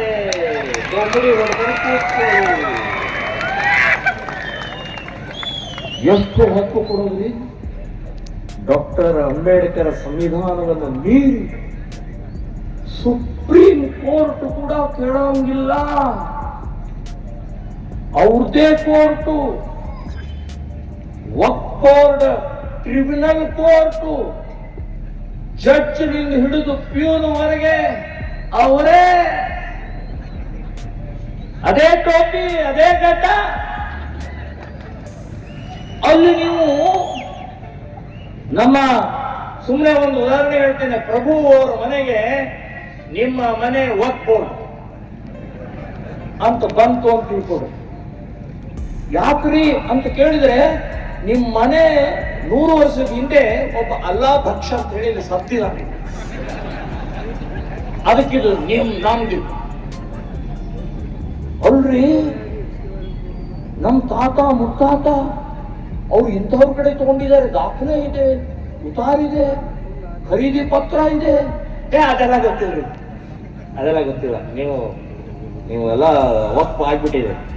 ಇವ್ರು ಎಲ್ಲ ಹೋಗ್ಬೇಕು? ಸಿವಿಲ್ ಕೋರ್ಟ್, ನಮ್ಮ ಕೋರ್ಟಿಗೆ ಹೋಗಂಗಿಲ್ಲ, ಹೈಕೋರ್ಟಿಗೆ ಹೋಗಂಗಿಲ್ಲ, DC ಕಡೆ ಹೋಗಂಗಿಲ್ಲ, ತಹಸೀಲ್ದಾರ್ ಕಡೆ ಹೋಗಂಗಿಲ್ಲ. ಎಲ್ಲ ಹೋಗ್ಬೇಕು? ಟ್ರಿಬ್ಯುನಲ್, ವಕ್ಫ್ ಬೋರ್ಡಿನ ಕೋರ್ಟ್, ಟ್ರಿಬ್ಯುನಲ್ ಕೋರ್ಟಿಗೆ ಹೋಗಿ, ಸ್ವಾಮಿ ಇದು ನಂದು, ಇದು ಅಕ್ಕರೆ ನೋಡ್ರಿ ಅಂತ ಹೇಳಿದ್ರೆ ಅವ್ರು ಕೇಳೋದಿಲ್ಲ. ಇಲ್ಲ ಇದು ವಕ್ಫ್ ಅಂತ ಹೇಳೋ ಹೊಡೆದಾಗ್ಬಿಟ್ರ ಸೀನು. ಅಲ್ಲಿಂದ ಮತ್ತೆ ನಿಮಗೆ ಬೆಂಗಳೂರು ಅವ್ರದ್ದು ಟ್ರಿಬ್ಯುನಲ್ಗೆ ಅಲ್ಲಿ ಹೋಗ ಹಿಂಗ ಓಡಾಡಿಸ್ಬಿಡ್ತಿದ್ರು ನಿಮ್ಮನ್ನ. ಒಬ್ಬ ಸಾಮಾನ್ಯ ರೈತ, ದಲಿತ, ಒಬ್ಬ ಸಾಮಾನ್ಯ ಪ್ರಜೆ ಎಷ್ಟೊತ್ತು ಓಡಾಡ್ಬೋದ್ರಿ? ಏನೂ ಇಲ್ಲ ದಾಖಲೆ. ಇವತ್ತು ಅದಕ್ಕೆ ಸರಿಯಾಗಿ ತಲೆ ಮೇಲೆ ಕುಟ್ಟಿ ವಕ್ಫ್ ಬೋರ್ಡ್ಗೆ 44 ಅಮೆಂಡ್ಮೆಂಟ್ ಬಿಲ್ ಅನ್ನ ಪಾಸ್ ಮಾಡಿದಂತಹ ನರೇಂದ್ರ ಮೋದಿ ಅವರಿಗೆ ಸಾವಿರ ಪ್ರಣಾಮಗಳನ್ನು ಹೇಳ್ತಾ ಇದ್ದೀನಿ, ಅಭಿನಂದನೆಗಳನ್ನು ಹೇಳ್ತಾ ಇದ್ದೀನಿ. 9 ಲಕ್ಷ ಎಕರೆ ಯಾರಪ್ಪಂದ್ರಿ ಹೀಗೆ ಬಿಟ್ಟಿದ್ರೆ ದಾಂಡೇಲಿ ಪೂರ್ತಿ ನಾವು ಮಂಗ್ಯ ಆಗಿ ಅಲ್ಲಿ ಕಾಡಿಗೆ ಹೋಗ್ಬೇಕಾಗ್ತದೆ. ಕಾಡಿಗೆ ಅದಕ್ಕೆ ನರೇಂದ್ರ ಮೋದಿ ಅವರು ಯೋಚನೆ ಮಾಡಿ ಇವತ್ತು 44 ಅಮೆಂಡ್ಮೆಂಟ್ ತಂದಿದ್ದಾರೆ. ವಕ್ಫ್ ಆಯ್ತು ಅಂದ್ರೆ ತಕ್ಷಣ DC ರಿಸ್ಪಾನ್ಸಿಬಲ್, DC ಇಬ್ಬರಿಗೂ ನೋಟಿಸ್ ಕೊಟ್ಟು ನಿಮ್ ಕಡೆ ಏನ್ ದಾಖಲೆ ಇದೆ ತಗೊಂಡು ಬನ್ನಿ ಅಂತ ಹೇಳಿದ ಮೇಲೆ ರಿಜಿಸ್ಟರ್ ಆಗತ್ತೆ. ಇಬ್ರು ಮಹಿಳೆಯನ್ನು ಸೇರಿಸಿದ್ದಾರೆ, ಇಬ್ರು ಹಿಂದೂಗಳನ್ನು ಸೇರಿಸಿದ್ದಾರೆ. ಹಿಂದೂಗಳನ್ನು ಯಾಕೆ ಸೇರಿಸಿದ್ರಿ ಅಂತ ಕಾಂಗ್ರೆಸ್ನವರು, ಬೇರೆ ಬೇರೆ ಪಕ್ಷದವರು ಬೋಂಬಿ ಹೊಡಿತಾರೆ. ಬೋಂಬಿ ಹಿಂದೂಗಳನ್ನು ಯಾಕೆ ಸೇರಿಸಿದ್ರಿ? ನೀವು ಮುಜರಾಯಿ ಇಲಾಖೆಯ ನಿಮ್ಮ ಇದರಲ್ಲಿ ಯಾರಾದ್ರೂ ಹಿಂದೂಗಳನ್ನು ಸೇರಿಸ್ತೀರಿ ಅಂತ ಕೇಳಿದ್ರು. ಮುಜರಾಯಿ ಇಲಾಖೆ ದೇವಸ್ಥಾನ, ವಕ್ಫ್ ಬೋರ್ಡ್ ದೇವಸ್ಥಾನ ಅಲ್ಲ, ಸರ್ಕಾರದ ಒಂದು ಡಿಪಾರ್ಟ್ಮೆಂಟ್, ಮುಸ್ಲಿಮರ ಒಂದು ಡಿಪಾರ್ಟ್ಮೆಂಟ್ ರೀ ಅದು, ಧಾರ್ಮಿಕ ಸಂಸ್ಥೆ ಅಲ್ಲ. ಯಾರು ಬೇಕಾದವ್ರ ಜಾಗ ತಗೊಂಡು ಅದನ್ನ ನುಂಗಿ ನೀರು ಕುಡಿದರೆ ಅಲ್ಲಿ ಆ ಹಿಂದೂ ಕೇಳ್ತಾನೆ, ಇದು ಹಿಂದೂಗಳದ್ದು ಜಾಗ, ನಿಮ್ಮದು ಜಾಗ ಅನ್ನೋದಕ್ಕೆ ದಾಖಲೆ ಏನು ಅಂತ ಕೇಳಿದಾಗ ನೈ ದೇಂಗೆ ಹಮ್ ದಾಖಲೆ ನೈ ಛೋಡೆಂಗೆ, DC ಹೇಳೇ ಬಿಟ್ಟ, ನೈ ಛೋಡೆಂಗೆ. ಬಂಧುಗಳೇ, ಈ ರೀತಿಯ ಅನಾಹುತಗಳು ಈ ದೇಶದಲ್ಲಿ ಸಾವಿರ ಸಾವಿರ ನಡೀತಾ ಇದ್ದಾರೆ. ಅದಕ್ಕೆ ಒಂದೇ ಉತ್ತರ, ಹಿಂದೂ ಸಮಾಜ ಜಾಗೃತಿ ಆಗಬೇಕಾಗಿದೆ. ಹಿಂದೂ ಸಮಾಜ ಒಗ್ಗಟ್ಟಿನಿಂದ ನಿಂತ್ಕೊಳ್ಬೇಕಾಗಿದೆ. ಹಿಂದೂ ಸಮಾಜ ಧೈರ್ಯದಿಂದ ಶೌರ್ಯದ ಮೂಲಕ ಎದ್ದು ನಿಂತ್ಕೊಳ್ಳುವಂತಹ ಅವಶ್ಯಕತೆ ಇವತ್ತಿನ ದಿನ ಇದೆ. ಈ ರೀತಿಯ ಬೇಕಾದಷ್ಟು ರೀತಿಯ ಅನಾಹುತಗಳು ನಡೀತಾ ಇರುವಂತಹ ಸಂದರ್ಭದಲ್ಲಿ ನಾವು ಜಾಗೃತಿ ಆಗಲಿಲ್ಲ ಅಂದ್ರೆ ಆಮೇಲೆ ಪಶ್ಚಾತ್ತಾಪ ಪಟ್ಟು ಏನೂ ಪ್ರಯೋಜನ ಇಲ್ಲ. ಕಾಶ್ಮೀರದ ನಂತರ ಕೆಳಗಡೆಗೆ ಕೇರಳಕ್ಕೆ ಬನ್ನಿ, 40% ಹಿಂದೂಗಳು ಉಳಿದಿದ್ದಾರೆ. ಓನ್ಲಿ 40%. ಇನ್ನು 60% ಹಿಂದೂಗಳು ಎಲ್ಲ ಹೋದ್ರು? ಸತ್ರ, ಕೊಂದ್ರ, ಮತಾಂತರ ಮಾಡಿದ್ರ, ಓಡಿಸಿದ್ರ, ಏನ್ ಮಾಡಿದ್ರು? ಎಲ್ಲವೂ ಆಗಿದೆ, ಆಗ್ತಾ ಇದೆ, ನಡೀತಾ ಇದೆ. ಪಶ್ಚಿಮ ಬಂಗಾಳ 9 ಜಿಲ್ಲೆಗಳು ಇವತ್ತು ಬಾಂಗ್ಲಾದೇಶದಿಂದ ಬಂದಂತ ಮುಸ್ಲಿಮರ ಆಡಳಿತದಲ್ಲಿ ಇದೆ. 9 ಜಿಲ್ಲೆ. ಅಲ್ಲಿ ದುರ್ಗಾ ಪೂಜೆ ಇಲ್ಲ, ಈಶ್ವರನ ಪೂಜೆ ಇಲ್ಲ, ದೇವಿ ಪೂಜೆ ಇಲ್ಲ, ನಡೆಯಂಗಿಲ್ಲ. ಹಿಂದೂ ಹೆಣ್ಣು ಮಕ್ಕಳು ಹೊರಗಡೆ ಹೋಗಂಗಿಲ್ಲ, ಹಿಂದೂಗಳ ವ್ಯಾಪಾರ ಇಲ್ಲ. ಹೀಗೆ ಅನೇಕ ರಾಜ್ಯಗಳಲ್ಲಿ ಇವತ್ತು ಭಯಾನಕವಾದಂತಹ ಸ್ಥಿತಿ ನಿರ್ಮಾಣ ಆಗಿದೆ, ಇನ್ಕ್ಲೂಡಿಂಗ್ ದಾಂಡೇಲಿ. ಚಪ್ಪಾಳೆ ಹೊಡಿಬೇಡ್ರು.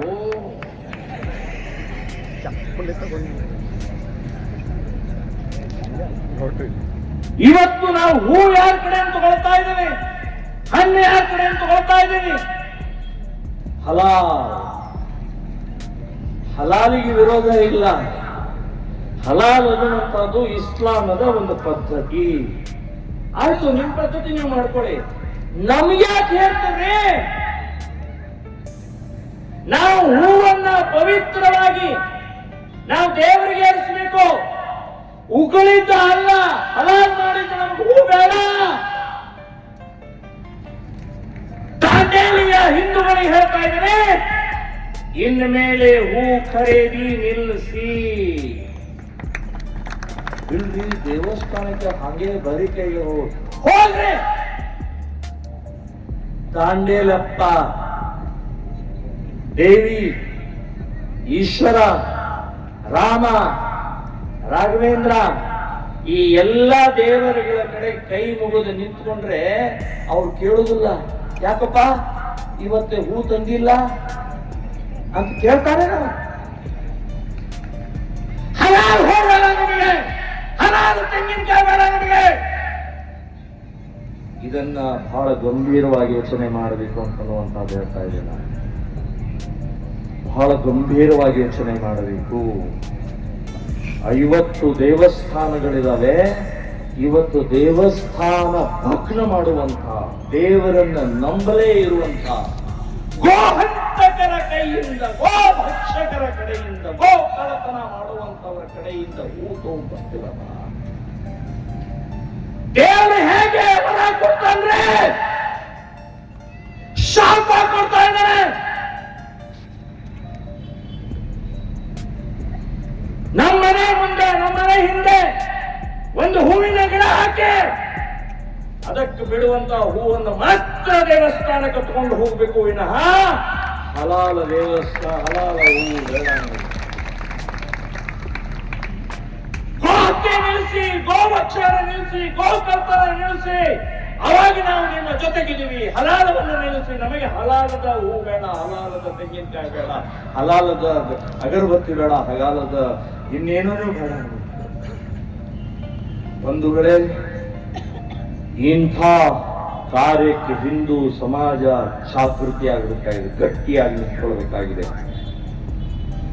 ಅದಕ್ಕೋಸ್ಕರನೇ ಯುಗಾದಿ ಉತ್ಸವದ, ಸಮಾಜೋತ್ಸವದ ಉದ್ದೇಶನೇ ಇದು. ಪಾಪ ಹಿರಿಯರೆಲ್ಲರೂ ಕೂಡ ಎಷ್ಟು ಪರಿಶ್ರಮ ಪಡ್ತಾರೆ, ಮನೆ ಮನೆಗೆ ಹೋಗ್ತಾರೆ, ಧ್ವಜ ತಗೊಳ್ಳಿ, ಕಾರ್ಯಕ್ರಮ ರ್ಯಾಲಿ ಬನ್ನಿ, ಶೋಭಾಯಾತ್ರೆಗೆ ಬನ್ನಿ, ಬನ್ನಿ ಬನ್ನಿ ಬನ್ನಿ ಅಂತ ಹೇಳಿ ಹೇಳಿ ಹೇಳಿ ಪರಿಶ್ರಮ ಪಟ್ಟು ಇಂಥ ಒಂದು ಕಾರ್ಯಕ್ರಮ ಮಾಡುವಂತ ಉದ್ದೇಶನೇ ಕ್ಲಿಯರ್, ಸ್ಪಷ್ಟವಾಗಿದೆ. ಹಿಂದೂ ಸಮಾಜದಲ್ಲಿ ತಾಕತ್ತು, ಹಿಂದೂ ಸಮಾಜದಲ್ಲಿ ಒಗ್ಗಟ್ಟು, ಹಿಂದೂ ಧರ್ಮದ ರಕ್ಷಣೆಗೋಸ್ಕರ ಒಂದು ಉತ್ಸವ ಆಗಬೇಕು ಅನ್ನುವಂತ ಇದೇ ಸಂದೇಶವನ್ನು ನಾವು ತಗೊಂಡು ಹೋಗಬೇಕಾಗಿದೆ. ಮನೆ ಮನೆ ಹೇಳಬೇಕಾಗಿದೆ. ಮುಂದಿನ ಯುಗಾದಿಗೆ ಈ ಗ್ರೌಂಡ್ ಸಾಲೋದಿಲ್ಲ, ಈ ಗ್ರೌಂಡ್ ಸಾಲೋದಿಲ್ಲ. ಇಡೀ ಪ್ರತಿಯೊಬ್ಬರ ಮನೆ ಬೀಗ ಹಾಕಿ ಬರ್ಬೇಕು, ಇಲ್ಲಾಂದ್ರೆ ಬೀಗ ಬೇರೆಯವರು ಹಾಕ್ತಾರೆ ಅನ್ನುವಂತ ಸಂದೇಶವನ್ನ ನಾವೆಲ್ಲರೂ ಕೊಡಬೇಕಾಗಿದೆ. ಕೊನೆಯದಾಗಿ ಬೆಂಬಲಿಸಬೇಕು. ಅದು RSS, ವಿಶ್ವ ಹಿಂದೂ, ಬಜರಂಗದಳ, ಶ್ರೀರಾಮ್ ಸೇನೆ, ಹಿಂದೂ ಜಾಗರಣ, ಇನ್ಯಾವ್ಯಾವ ಹಿಂದೂ ಸಂಘಟನೆಗಳಿದಾವೆ ಎಲ್ಲದಕ್ಕೂ ತನು ಮನ ಧನದಿಂದ ಬೆಂಬಲಿಸಬೇಕು. ತನು ಮನ ಧನದಿಂದ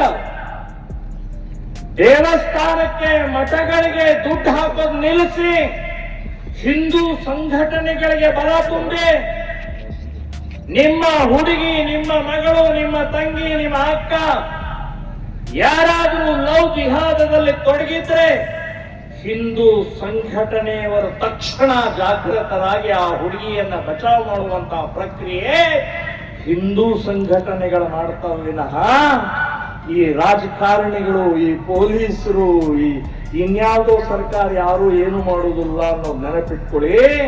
ನಾವು ನಿಮ್ ಮಗಳನ್ನ ಉಳಿಸೋದು ನಾವು. 18 ವಯಸ್ಸಾದಂತ ಹುಡುಗಿ, 21 ವಯಸ್ಸಾದಂತ ಹುಡುಗ ಏನಾದ್ರೂ ಅಕಸ್ಮಾತ್ ಲವ್ ಜಿಹಾದಲ್ಲಿ ಪೊಲೀಸ್ ಸ್ಟೇಷನ್ ಹೋದ್ರೆ ಪೊಲೀಸರು ಕೈ ಎತ್ತಿ ಬಿಡ್ತಾರೆ.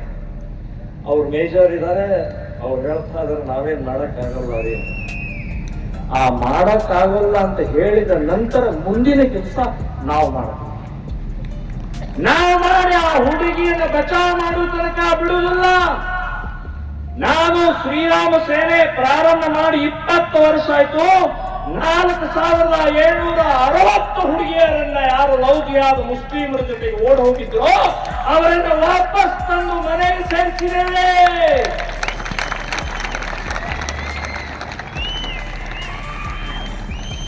ಇಂಥ ಹಿಂದೂ ಸಂಘಟನೆಗೆ ಬಲ ತುಂಬಿ ಹಣದಿಂದ, ತನುದಿಂದ ಯಾವುದೇ ಕಾರ್ಯಕ್ರಮ ಇತ್ತಂದ್ರೆ ನಮ್ಮೆಲ್ಲ ಕೆಲಸ ಬಿಟ್ಟು ಹೋಗ್ಬೇಕು. ಗೋಮಾತೆ ಒಂದೇ ಒಂದು ಆಕಳು ಕಸಾಯಿಖಾನೆಗೆ ಹೋಗ್ತಾ ಇದೆ ಗೊತ್ತಾದ ತಕ್ಷಣನೇ ನಮ್ಮೆಲ್ಲ ಕಾರ್ಯಕರ್ತರು ಹೋಗಿ ಅಲ್ಲಿ ನಿಲ್ಲಿಸ್ತಾರೆ. ಆ ಆಕಳನ್ನು ಉಳಿಸುವಂತ ಕೆಲಸವನ್ನ ಮಾಡ್ತಾ ಇದ್ದೀವಿ. ಮತಾಂತರ ಆಗ್ತಾ ಇದೆ, ನಮ್ಮ ಕಾರ್ಯಕರ್ತರು ಇಮ್ಮಿಡಿಯೇಟ್ ಹೋಗ್ತಾರೆ, ತಡಿತಾರೆ, ಹೋರಾಟ ಮಾಡ್ತಾರೆ, ಜೈಲಿಗೆ ಹೋಗ್ತಾರೆ, ಕೇಸ್ ಹಾಕೊಳ್ತಾರೆ. ಸೊ ಇಂಥ ನಿಸ್ವಾರ್ಥ ದೇಶಕ್ಕಾಗಿ, ಸಮಾಜಕ್ಕಾಗಿ ಇವತ್ತಿರುವಂತಹ ಈ ಸಂಘಟನೆಯ ಕಾರ್ಯಕರ್ತರಿಗೆ, ಸಂಘಟನೆಗೆ ಬೆಂಬಲವನ್ನು ಸೂಚಿಸಬೇಕು. ನಂಬರ್ 2, ಇವತ್ತು ಪ್ರಭುಗಳು ಹೇಳಿದ್ರು ಸ್ವದೇಶಿ ವಸ್ತುಗಳನ್ನೇ ಖರೀದಿ ಮಾಡಿ. ಚೀನಾ ವಸ್ತುಗಳು ಇವತ್ತು ಬಹಳಷ್ಟು ಪ್ರಮಾಣದಲ್ಲಿ ಬಂದಿದ್ದಾವೆ. ಚೀನಾ ವಸ್ತುಗಳನ್ನ ಬಹಿಷ್ಕಾರ ಹಾಕಿ ಸ್ವದೇಶಿ ವಸ್ತುಗಳನ್ನ ಖರೀದಿ ಮಾಡಿ ಹಲಾಲ್ ಮುಕ್ತ ವಸ್ತುಗಳನ್ನ ಖರೀದಿ ಮಾಡುವಂತಹ ನಿರ್ಧಾರ ಮಾಡಬೇಕು. ಗೋಹಂತಕರ, ಗೋಹ ಭಕ್ಷಕರ, ಗೋ ಕಳ್ಳತನ ಮಾಡುವಂತವರ ಜೊತೆಗೆ ವ್ಯಾಪಾರ ವ್ಯವಹಾರ ಇಲ್ಲ ನಿರ್ಧಾರ ಮಾಡಬೇಕು. ಇದು ನಂಬರ್ 2. ಇನ್ ನಂಬರ್ 3, ನಮ್ಮ ಉತ್ಸವಗಳು, ಅದನ್ನು ನಮ್ಮ ಪ್ರಭುಗಳು ಹೇಳಿದ್ರು, ನಮ್ಮ ಉತ್ಸವಗಳು ಗಣೇಶೋತ್ಸವ, ಸಂಕ್ರಾಂತಿ ಅಥವಾ ಇನ್ಯಾವುದೋ ಹಬ್ಬಗಳಲ್ಲಿ ನಮ್ಮ ಮೆರವಣಿಗೆಗಳ ಹೋಗ್ತಾ ಇರುವಂತಹ ಸಮಯದಲ್ಲಿ ಕುಡಿದು ಹೋಗ್ತೇವೆ. ನೀರಲ್ಲ, ಪಾನಕ ಅಲ್ಲ, ಶರೆ ಕುಡಿದು ಹೋಗ್ತೀವಿ. ಹಿಂದೂ ಸಮಾಜದ ಕೆಟ್ಟ ರೋಗ ಪ್ರಾರಂಭ ಆಗ್ಬಿಟ್ಟಿದೆ ಯುವಕರಲ್ಲಿ. ಕುಡಿತದಿಂದ ಹಾಳಾಗ್ತಾ ಇದೆ, ನಾಶ ಆಗ್ತಾ ಇದೀವಿ. ಗಣೇಶೋತ್ಸವ ನಮ್ದು, ಗಣಪತಿ ನಮ್ದು, ಹಬ್ಬ ನಮ್ದು. ಕುಡಿದು ಅಸಹ್ಯ ಮಾಡ್ತಾ ಇದ್ದಾರೆ. ಹಬ್ಬಕ್ಕೆ ಯಾಕೆ ಅಪಮಾನ ಮಾಡ್ತಾ ಇದ್ದಾರೆ? ಆ ಗಣಪತಿ ಹೇಳ್ತಾನೆ, ಮಗನೇ ಕುಡ್ದಿದ್ದೀನಿ ನೀನು, ನನ್ನ ನೀ ಕುಡದೆ ನೀನು ನೀರಲ್ಲಿ ವಿಸರ್ಜನೆ ಮಾಡ್ತೀವಿ. ಆದ್ರೆ ಮುಂದಿನ ವರ್ಷ ನಾನು ಮತ್ತೆ ಬರ್ತೀನಿ, ಆದ್ರೆ ನೀನು ಇರುವುದಿಲ್ಲೋ. ನೀನು ಬೇರೆ ಕುಡಿದು ನೀನು ಎಲ್ಲೋ ವಿಸರ್ಜನೆ ಆಗಿರುತ್ತೀವೋ. ಆ ಗಣಪತಿ ಹೇಳ್ತಾನೆ ನನಗೆ, ಬಂಧುಗಳೇ, ಕುಡಿತ ಭಯಾನಕವಾದಂಥ ಈ ರಾಜಕಾರಣಿಗಳು ಅಂಟಿಸಿದಂತಹ ರೋಗ ಇದೆ. ಯುವಕರನ್ನ ಕುಡಿಸಿ ಹಾಳು ಮಾಡಿದಂತಹ ರಾಜಕಾರಣಿಗಳಿಗೆ ಧಿಕ್ಕಾರಗೊಳ್ತಾ ಇದ್ದೀನಿ. ನಮ್ಮ ದೇಶದಲ್ಲಿ 6 ಲಕ್ಷ ಹಳ್ಳಿಗಳಿದ್ದಾವೆ. 6 ಲಕ್ಷ ಹಳ್ಳಿಗಳ ಪೈಕಿ 2,40,000 ಹಳ್ಳಿಗಳಲ್ಲಿ ಇವತ್ತಿಗೂ ಕುಡಿಯೋ ನೀರಿಲ್ಲ, ಕುಡಿಯಕ್ಕೆ ನೀರಿಲ್ಲ. ಆದ್ರೆ 6 ಲಕ್ಷ ಹಳ್ಳಿಗಳಿಗೆ ಸರ್ಕಾರಿ ಸರಾಯಿ ಅಂಗಡಿಗಳು ಇದಾವೆ. ನೀರ್ಯಾಕೆ ಕುಡಿತು? ಸರಿ ಕುಡಿದ್ರಿ, ಸಗಣಿ ಕೇಂದ್ರಿ, ಸಾಯಿಲ್ಲ. ಬಂಧುಗಳೇ, ಕುಡಿತದ ವಿರುದ್ಧ ಹೋರಾಟ ಮಾಡಬೇಕು. ಇಲ್ಲಿ ಇದ್ದಂತ ಮಹಿಳೆಯರು, ನಮ್ಮ ತಾಯಂದಿರು, ನಮ್ಮ ಸಹೋದರಿಯರಿದ್ದಾರಲ್ಲ, ಅವರಿಗೆ ನಾನು ಹೇಳ್ತಾ ಇದ್ದೀನಿ, ನೀವು ಮುಂದಿನ ಹೋರಾಟ ಕೈಯಲ್ಲಿ ಕಸಬರಿಗೆ ಹಿಡ್ಕೊಂಡು, ಸೌಟು ಹಿಡ್ಕೊಂಡು ಬೀದಿಗೆ ಬಂದು ಈ ಸರಾಯಿ ಅಂಗಡಿಗಳನ್ನು ಮುಚ್ಚಿರೋ ಬೆಂಕಿ ಹಚ್ಚಬೇಕು ಅಂತ ಹೇಳಿ ನೀವು ಹೋರಾಟ ಮಾಡಿದರೆ, ನಾನು ಪ್ರಮೋದ್ ಮುತಾಲಿಕ್ ನಿಮ್ಮ ಮುಂದೆ ಬಂದು ನಾನು ನಿಂತ್ಕೊಳ್ತೀನಿ. ಬಹಳ ಜನ ಚಪ್ಪಾಳೆ ಹೊಡಿಲಿಲ್ಲ. ಮುತಾಲಿಕರು ಯಾಕೋ ನಾವು ಕುಡಿಯೋ, ನಮ್ ದುಡ್ಡು, ನಮ್ ಶರೀರ, ನಾವು ಕುಡಿಯೋ ಅಂತ ಇವತ್ತು ಬಹಳಷ್ಟು ಜನ ಚಪ್ಪಾಳೆ ಹೊಡಿಲಿಲ್ಲ. ಬಂಧುಗಳೇ, ಕೈ ಮುಗಿದು ಕೇಳ್ಕೊಳ್ತಾ ಇದ್ದೀನಿ, ಬಹಳ ಕೆಟ್ಟ ರೋಗ, ಕೆಟ್ಟ ಈ ಪರಂಪರೆ ಕುಡಿತದಿಂದ ಮುಕ್ತಾಗಿ ದೇಶವನ್ನು ಸಮೃದ್ಧಿ ಮಾಡೋಗೋಸ್ಕರ, ಹಿಂದೂ ರಾಷ್ಟ್ರ ನಿರ್ಮಾಣ ಮಾಡೋಗೋಸ್ಕರ ನಾವು ಇವತ್ತಾಗಲೇಬೇಕು, ಬೆಳಿಲೇಬೇಕು ಅನ್ನೋದು ನೆನಪಿಸ್ಕೊಳ್ಳಿ. ಕೊನೆಯದಾಗಿ ಆಯುಧ ಪೂಜೆ ಮಾಡ್ತೀವಿ. ಟ್ರ್ಯಾಕ್ಟರು, ಸ್ಕೂಟರು, ಸ್ಪಾನರು, ಪುಸ್ತಕ, ಪೆನ್ನು, ಇದು ನಮ್ಮ ಆಯುಧಗಳು. ಸ್ವಾಮಿ, ಇದು ಆಯುಧಗಳಲ್ಲ. ಆಯುಧಗಳಂದ್ರೆ ತಲವಾರ್, ಬರ್ಚಿ, ಖುರ್ಪಿ, ಕೊಡ್ಲಿ, ಚಾಕು, ಅದನ್ನು ಇಟ್ಟು ಪೂಜೆ ಮಾಡಬೇಕು. ಅದನ್ನಿಟ್ಟರೆ ಪೊಲೀಸರು ಬರ್ತಾರೇನ್ರಿ? ಪುಕ್ಕು ಆಯುಧ ಪೂಜೆ ಪರಂಪರೆ, ಸಂಪ್ರದಾಯ, ಸಾವಿರ ವರ್ಷದಿಂದ ನಡ್ಕೊಂಡು ಬಂದಂತ ಆಯುಧ ಪೂಜೆಯಲ್ಲಿ ತಲವಾರು ಇಡ್ತಾ ಇದ್ರೆ ಇನ್ನೇನ? ಅದಕ್ಕೆ ಹಿಂಗಾಗಿದ್ದೀವಿ, ಹೇಳಿಗಳ ತರ ಬದುಕ್ತಾ ಇದ್ದೀವಿ. ಅದು ತಲವಾರಿಡೋದು ಬ್ಯಾಂಡಿದು ಅಥವಾ ಪ್ಲಾಸ್ಟಿಕ್ ಅಂದು ಅಥವಾ ರಟ್ಟಿಂದ ಇಡಕ್ ಹೋಗ್ಬೇಡ್ರಿ. ಹರಿತವಾದ ಇಡಬೇಕು. ಏಕ್ ಮಾರ್ದು ತುಕಡ. ನಾನು ಪೂಜೆ ಮಾಡೋಕ್ಕೆ ಇಡಬೇಕು ಅಂತ ಹೇಳ್ತಾರೆ. ನಾನು ಹೊಡೆಯಕ್ಕೆ, ಹೊಡೆದಾಟಕ್ಕೆ ಅಲ್ಲ. ಸೊ ಈ ಧೈರ್ಯ, ಈ ಸಾಹಸ ಇವತ್ತು ನಾವು ಮಾಡಲೇಬೇಕು.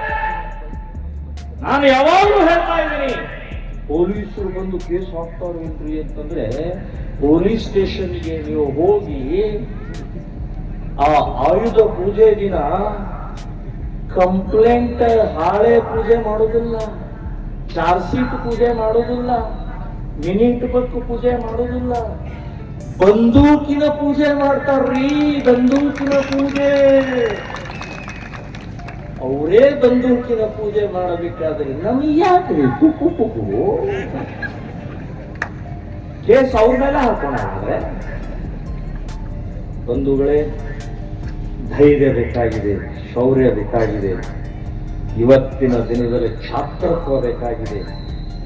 ಮರಿಬೇಡಿ ಛತ್ರಪತಿ ಶಿವಾಜಿಯನ್ನ, ಮರಿಬೇಡಿ ಭಗತ್ ಸಿಂಗ್ನನ್ನ, ಮರಿಬೇಡಿ ನಮ್ಮ ಡಾಕ್ಟರ್ ಅಂಬೇಡ್ಕರನ್ನ, ಮರಿಬೇಡಿ ಚಂದ್ರಶೇಖರ್ ಆಜಾದ್, ಸಾವರ್ಕರ್, ಕಿತ್ತೂರು ರಾಣಿ ಚೆನ್ನಮ್ಮ, ಅಪ್ಪಕ್ಕ ದೇವಿ, ಝಾನ್ಸಿ ರಾಣಿ ಲಕ್ಷ್ಮೀಬಾಯಿ, ಮರಿಬೇಡ್ರಿ ಅವರ ಹರಿತಾ ಇದೆ ನಮ್ಮಲ್ಲಿ. ಹೇಳಿಗಳ ತರ ಬದುಕೋದು ಬೇಡ, ಶೌರ್ಯದಿಂದ ಧೈರ್ಯದಿಂದ ಈ ಸಮಾಜ ಕಟ್ಟೋಗೋಸ್ಕರ, ಮೆಟ್ಟಿ ನಿಲ್ಲೋಗೋಸ್ಕರ, ದುಷ್ಟರನ್ನ ಮೆಟ್ಟಿ ಹಿಂದೂ ರಾಷ್ಟ್ರ ಕಟ್ಟೋಗೋಸ್ಕರ ಈ ಡಾಕ್ಟರ್ ಜಿ ಅವರ ಕನಸನ್ನ ನನಸು ಮಾಡೋಗೋಸ್ಕರ 100ನೇ ವರ್ಷದ ಈ ಶತಾಬ್ದಿಯ ದಿನದಲ್ಲಿ RSS ಕನಸನ್ನು ನನಸು ಮಾಡಬೇಕಾಗಿದೆ. ನಾವೆಲ್ಲರೂ ಅದಕ್ಕೆ ಸಿದ್ಧ ಆಗೋಣ ಅಂತ ಹೇಳಿ